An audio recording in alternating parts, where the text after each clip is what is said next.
Thanks, Jason, and hope you enjoyed the lunch break, everyone in person in Chicago. I miss being there, but I hope next year I will be able to travel and everyone else will be there to catch up after a few years of break in traveling.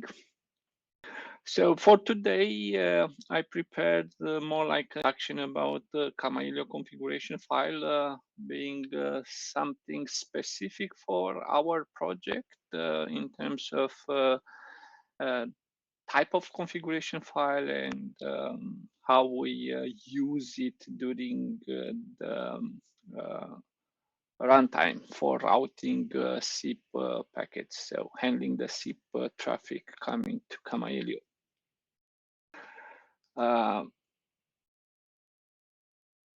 Practically, I'll present a little bit about our global parameters, then how to load the modules and set their parameters.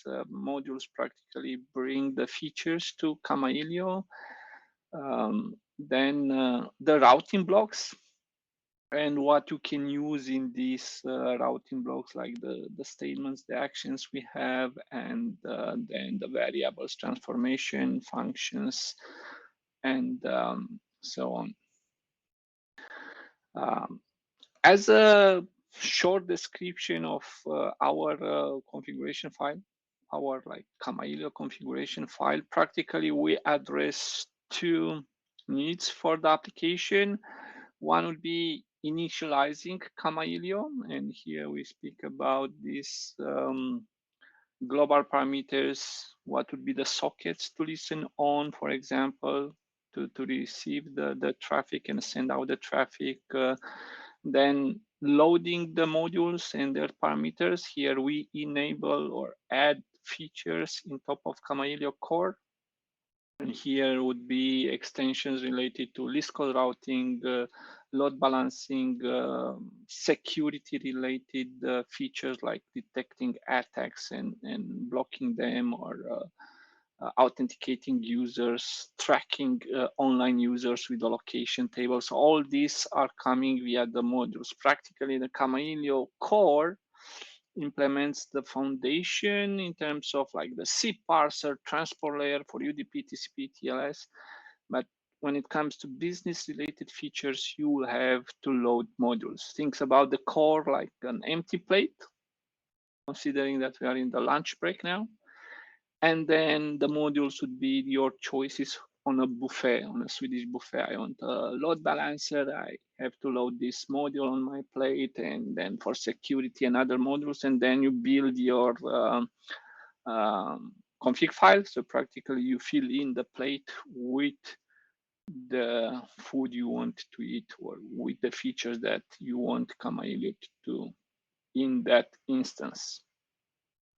These are practically somehow a passive scope. They are evaluated only once or processed only once when Kamailio is started. Some of these values that you set via global parameters or module parameters can be changed at runtime via RPC commands, for example, TCP connect timeout. You can set it via global parameters, I don't know, to 10 seconds, and then you can change it at runtime to be lower or higher, depending on the specific condition of that instance. But many of them cannot be changed, and if you do a change to these global parameters or module parameters, you will have to do a reload in order to have them in effect. Among them will be like the listen sockets. If you want to add another IP or another port on which Kamailio should listen, then you'll have to restart Kamailio. These don't change dynamically at runtime. The second role of the config file will be the active part during runtime. And there you specify the action that Kamailio should perform for SIP packets received on the network, or other events that can be triggered in the Kamailio ecosystem. Here, obviously, we speak about the routing blocks. where you set the rules for processing SIP traffic, and here will be different blocks for handling SIP requests, like the invite by, and then different blocks for handling the responses or the replies, like the reply route, options to do different actions for every outgoing branch of a request, like branch route, and I will present them in this short tutorial, or ability to handle a failure of routing the request. So when a request is forwarded and then it receives a failure call like 300 or greater, you have the opportunity to do rerouting or do specific processing for your needs, like changing the reply code or adding headers to the reply and so on. We have our native scripting language, and this tutorial will focus on it, but it's good to be aware that we support other scripting languages. So what you see here as routing blocks, and on the right side, I have this route SIP out. So you have the lines corresponding to the default config file. So it's a snippet from that config file. You see sort of domain-specific language with tokens that we define in our language, like URI, myself, exit, route, and names for the routes. So this is a language that we build from scratch. But if you are not comfortable learning a new language, or you are already familiar with another one, check and see if we already support it, and we support Lua, JavaScript, Python 2, and Python 3 as Kemi languages. So practically you can replace these route blocks with functions written in these languages. A few more are supported for inline execution. So practically you stick to our native scripting language, this domain-specific language that we built from scratch, and you can have inline execution of Perl scripts or .NET that don't have yet this Kemi support. Just for example, here it's the same route block translated to Lua as a Kemi scripting language. So what we had in the previous slide, route SIP out would be a function written in Lua language. And here, instead of like our keywords, we practically expose to Lua an object with functions. This object is KSR, coming from Kamailio SIP router, and then a lot of functions or other submodules. So we have KSR is myself, request URI as a correspondence to this URI equal myself. Then the submodule KSR.hdr, and then a function in these submodules, like appending a header, which in our native scripting language is append header field operation. So this to see that it's actually easy to do a translation from native scripting language to a Kemi interpreter language and back. So it's typically one-to-one relation, but it's somehow more extensible by using Lua or Python, because you can import in these scripting files any extension available in Lua or Python. So you can use whatever it's available there. Then, of course, in terms of knowledge base, of examples of Python, Lua, how to learn programming in these languages, and so on. That would be all related to this alternative for scripting language. Back to our Kamailio configuration file and native config language. Here it's an example. Practically, it's a single file which I put in 2 columns to fit into the slide. And you'll see practically at the beginning, we start with global parameters, then we load the modules, we send module parameters, and then we have these routing blocks, this sort of function that we execute for different type of traffic, and you'll see also later blocks that could be executed on various events not strictly related to processing SIP traffic. If you look at the default kamailio.cfg, and also in here in this example, we start with this bank kamailio. We use it for syntax highlighting and detecting its type of configuration file specific for kamailio.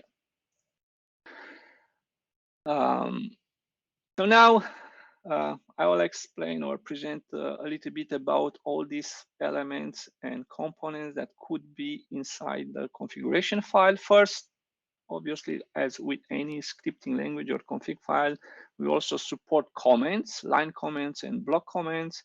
They can start with pound or 2 slashes, so shell or C like line comments. They could be also after an active or a valid function that or assignment statement in our configuration file. And then at the end, you can add a comment till the end of the line. A multi-line comment practically starts with a slash star, ends with a star slash, the C++ style of block comment. This could be in between statements, so you can place it anywhere, even in expressions will be detected and ignored by kamailio. In terms of values, like literal values, this constant that we support in our scripting language, we have integer and string as these standard types. And then we have also special token values. So again, we define the scripting language, so it's full flexibility to reserve keywords as we need. We don't depend on other developers from external projects, like would be the case for Kemi, where Lua Python is separately from Kamailio completely. We have no relation with them. So we defined some tokens to make the config file easier to understand or specific for C processing. So I have this token like S, no, on, off, then tokens to identify like transport layer or methods or so. So there are many. I'm not listing all of them here, just to understand what you can have here. So we have also examples like how you set a global parameters to an integer, like debug equal 1, or to a string. Here it's with double quotes, the value of the string, but we support also single quotes to enclose the string values, as well as an example of setting a global parameter to a keyword. Some of these token values could be also used inside the routing blocks. We have this if proto equal UDP. Practically, it's part of a condition that it's usually inside a routing block, like request route or reply route and so on. Values, string or integer, could appear also there, like in expression to compare or to assign, or parameters to functions. We have them there. We don't support like floating point or other types of start values. Another element that you can have in Kamailio configuration file, it's somehow a bit more specific, would be this preprocessor directive. If you have some C programming background, these practically are these define or macros that you have in C. Obviously, it's a subset, not such powerful. We have basic support for like defining a token and then having condition on that. Like we have here define with TLS, and then we check if the token is defined, and if it's true, then the part following it will be enabled till the next else, or end if it's not an else branch. This allows to make a config file and then enable easier parts of it, like features to like load TLS, and then could be another condition if def with TLS to set the mode params for the TLS module and so on. So practically you do a single define, and then many parts of the config file become available. A good aspect of it is that you can define these tokens also from the command line. So you can use minus uppercase A and then follow by with TLS, just to give the example as on this slide. And then you don't need to change the config file to edit it. You can enable parts of it from the command line. And it's quite common, at least in my case, for my deployments to have like single config for staging or testing the system and the same for production. And then I started with staging or with production, because in these cases you may have different database URL to connect to, MySQL server, whatever, different listen IP addresses and so on. And that's quite convenient. Then with the same concept, you can associate a value to a defined token. So not just to say it's defined or not. Like here we define multi-domain to one, and then this token can be placed instead of values inside the config file. Like I have the example here with mode params for this use domain parameter, which is in many modules like AutoDB, speed dial, user rock. And instead of setting it to one directly, I define this token and I use the token in the mode param. Then if I want to change it to 0, I update a single line. So I can switch this define multi-domain to the value 0, and then all the other lines will get this value automatically. If you need to change inside string value, so this define is only for like standalone tokens or where typically you have a full value. But if you want to change inside string values, we have this subst as a preprocessor directive.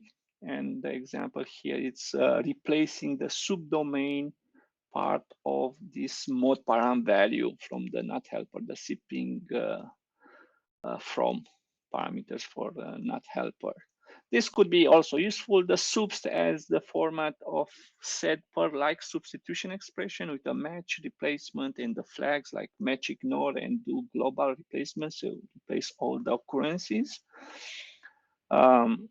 We support variants. Again, here is just to introduce you a little bit. I will give you the links at the end where you can read all the alternatives and more details about that. In like half an hour, I was it's not enough time to address all the possible alternatives that we support.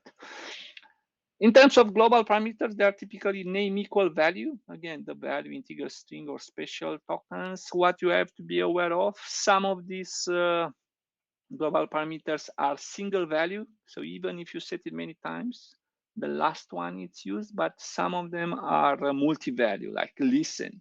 So Kamailio can listen on multiple IP addresses and ports and transport layers.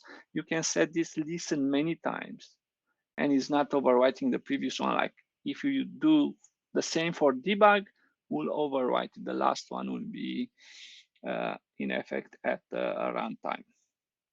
Some of the parameters have like a more complex string or value as a possible assignment to it. So like here with listen, we specify the local socket, where to listen on and what to advertise, so what to put in the headers, and we can also name it so we can check easily it's coming on socket 4 or not.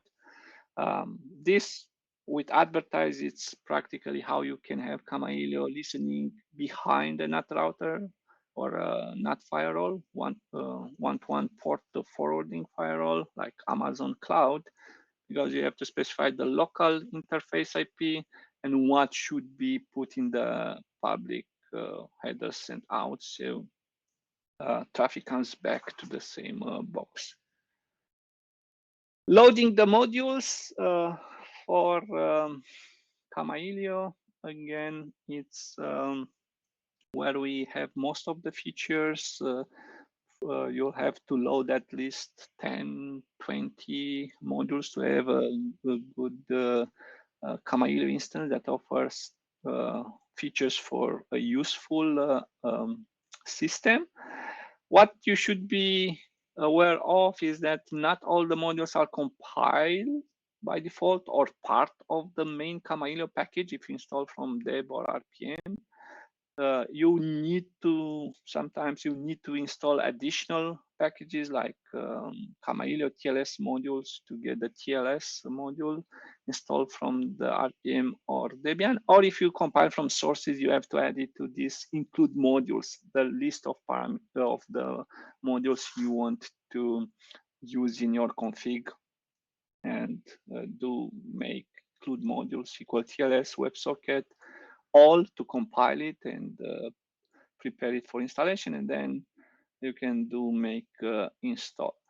Loading the modules, it's practically with load module and then the name of the module between quotes as a string. You can give also full path to the module if you don't want to use it from the default installation path. You can give a full path. Otherwise, Kamailio will try to load these files from the default installation path.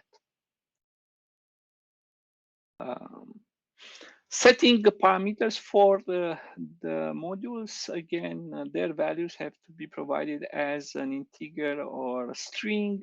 Obviously, to remind, you can use these defined top values to make your config file easier to understand or easier to maintain. That's not a problem. Then again, like with global parameters, you can set some module parameters many times, like with hash table to define many hash tables in memory, or a single time. So if you set the same mode parameter many times, the last value it's used. And then same name of a parameter can be in many modules, and you can set at once for all these modules, like the last example here, setting for not helper and register this received AVP to the value $AVP received. So this also gives some flexibility. Or you can use the define and then have many mode params, and the value will be this defined token. So you still need to change in a single place if you need to update the value. Now to the routing blocks. The most important would be the request route. This is like the main function we have in our scripting language for handling SIB requests, and these are the most important, like invite, register, because we have to authenticate them, we have to decide where to route them, and this would be the block request underscore route with the action between curly braces. And inside it, you can do your processing. Like example here will be removing a header to be sure it doesn't exist, and appending the same header name with our own desired value, which will be the source IP given as a variable. Executing a sub route. This route within DLG, it's practically jumping with the execution to another part of the config file. Then conditions, assignments, log messages, other execution of the function. So these are practically the statements, the actions we want to execute for every request that Kamailio receives from the network. Be careful that even if you change like target address, which could be the request URI or destination URI as we have it in Kamailio, you still need an explicit forwarding or relaying of the request. Kamailio doesn't do that implicitly. So always, even for using dispatcher, load balancer function, or list cause routing function, you will have to do an explicit forwarding or explicit T-relay to send out the traffic, the request. As other routing blocks, we have the route with a name. This is for modularity. So practically, you can execute this route with a name between square brackets when they are defined, and then actions in between curly braces. from other routing blocks. When you execute them, you use the same keyword route with the name in between parentheses. So here we want to execute this block, which is defined here as a set of actions. You can define the block after executing it. So request route could be first block in your config, and this one could be later, the last one or so. And you can execute it without problem. There will be no error. You can execute it from other blocks as well. It's no constraint with it. Then we have the branch route. Typically, the request route, it's more for processing from the perspective of incoming traffic. So authenticated, be sure it's properly formatted and so on, prepared to send out. But if you want to do processing for each request that is sent out, and in Kamailio and SIP, we can have parallel forking. So one invite in, many going out, or serial forking, one in, one out, but then rerouting to an alternative. Whenever you need to do different processing for these outgoing messages, like different headers, maybe presenting the call ID in national format or international format for each of these outgoing branches, then you have to define a branch route. To be executed, you have to request it. So before sending out, you have to do T-on branch with the name of the branch route that you define it. And also very important, use TM, transaction management related functions, for sending out, otherwise will not be executed. So ask for execution by providing the name, which should match in the definition, and use T related functions, transaction related function, for sending out. Here you can add your action specific for outgoing messages. Now we sent out, we start receiving replies. The first block that is executed, it's a reply route. This is from the core for every replies received from the network. You don't need to forward explicitly because replies are routed using the via header. So that's from the standards, but could be useful to drop some replies or format it by removing, adding headers as you need. Another reply related block would be reply route, and with the name. Actually, it's on reply route. Sorry, I made a mistake here. So here should be on reply route. This is executed in the context of a transaction and only if you ask for it with this T-on reply. So practically it would be similar to the branch route execution. This could be useful like doing NAT traversal only for invites. So you want to execute it in the context of the transaction. So transaction is this reply, request reply routing states that we keep in memory. And a usual need for that, it's handling the replies for calls that involve NAT traversal. So we engage RTP engine in this case. Quite useful will be this failure route, another type of block, which it's executed when the reply has a failure code like 300 or greater, but inside the failure route block, you have the request back for routing, not the reply anymore. So practically you send the invite out, but didn't get a 200 OK answer. So it was not someone accepting the call. You can send it, for example, to the voice box of that user. So the caller can leave a message to the user. So this is how we do serial forking with Kamailio. It's also executed only on demand, so you have to ask for its execution with T-on failure, and it's also in the context of a transaction, so you have to use TM function for sending out like T-relay. On send route, it's the next block we have.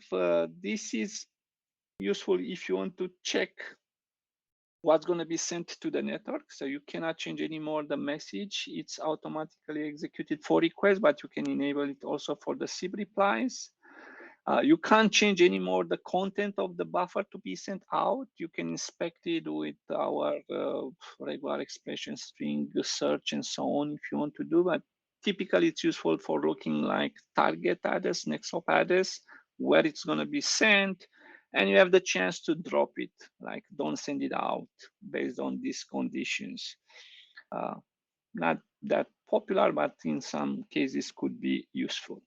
A more generic one would be event route block. This may or may not be executed in context of a SIP processing. For example, here we have the event route hash table mod init, which is executed by the hash table module when the module is initialized. So practically you can put values in memory hash table and use them at the runtime. So you are sure that when Kamailio process traffic, these values are in memory. Or could be executed in context of C processing, like this T-on branch failure executes event route TM branch failure with an ID that you define via the parameter. This is when sending out like pile forking and one branch is failing, the other are still active, you can get this event route executed to do some specific processing for your needs. There are plenty of event routes, like from dispatcher module, the load balancer, like getting executed when a gateway is up or down, from dialog module when a call started or it was ended due to timeout or due to a buy. So check the README of the modules you are using and see the list of event routes that they implement, and maybe they are useful for your configuration for your Kamailio instance. There are, again, plenty of event routes that could be executed. The name matters, actually. So typically it's the name of the component of the module or from the core, and an indication of the event, like mod init or branch failure or so. Trying to wrap up quickly inside these routing blocks, what are the statements and the operators that you can use? So end of the action with semicolon, block of actions between curly braces, then the classic if, switch, while for looping, the usual assignment with equal, concatenation of string with plus, logical operation for expression like equal, different, greater than, and so on, with the combination of logical operators and or negation. And then arithmetic operation like the classic and the basic plus, minus, divide, as well as bitwise operation could be useful in some cases. As functions, these are practically what you get a lot. So we have like maybe 1,000 to 2,000 function exported by modules, and it's how you build a config file logic, putting action after action, so execution of a function or assignments or other expressions to get to the format of the request you want to send out, and how to send it out. Parallel serial forking, that's practically what you build with these functions. Could be up to 6 parameters. Most of the functions accepts variables inside their parameters, so they are evaluated at runtime. Like here, $SI will be replaced with the source IP of the message. So you have this kind of dynamic value replacement based on the traffic that's processed at that moment. Variables are the tokens starting with $, and there are plenty of them, also hundreds to get everything that within it so far, attributes related to the C message, user part of the URIs, like body, or from the environment, like the timestamp, the process ID, and so on. So there are really many available there. Some of them are not single value. So you have a list of values like for AVP, 6 AVPs, as well as for headers, because could be many via headers. In that case, you have the option to use an index. And then practically variables are really popular these days, and it's how most of the configs or complex configs are created these days. To end up, transformation would be also useful. Maybe you don't really want the value of a variable, but the property of it, like maybe a subpart of it or the length of it. This is how you can do it with Kamailio, by associating transformation with the variable. So the value of the variable is not changed, but here is kind of, we want to get from this header the URI, the parameters for that URI, and the value for the line, and then the length of this value. So practically varlen is going to be after the execution. Here are the links with the pages where you find more about all these routing blocks, global parameters, pseudo variables, transformation. So you find more about them there. I'm a little bit over the time. Hope I didn't miss the next session, but I'll be around here for chatting or discussions as you need. Thank you for coming in this session. Hope to have a great ClueCon in the next sessions and next days, and see you next year. Great. Hopefully. Thank you so much, Daniel. We really appreciate you coming and sharing your knowledge and your education with us. Just so everybody knows, we've got another panel starting over in the main stage room imminently. That it's either starting now or it will be in just a few moments. So why don't you guys go ahead and make your way over there. Thank you so much, everybody who attended in person. We really appreciate your time and hope you guys had all of the fun and scintillating conversation through it. So thank you so much. Thanks, Jason. Thank everyone for. Thanks, Daniel.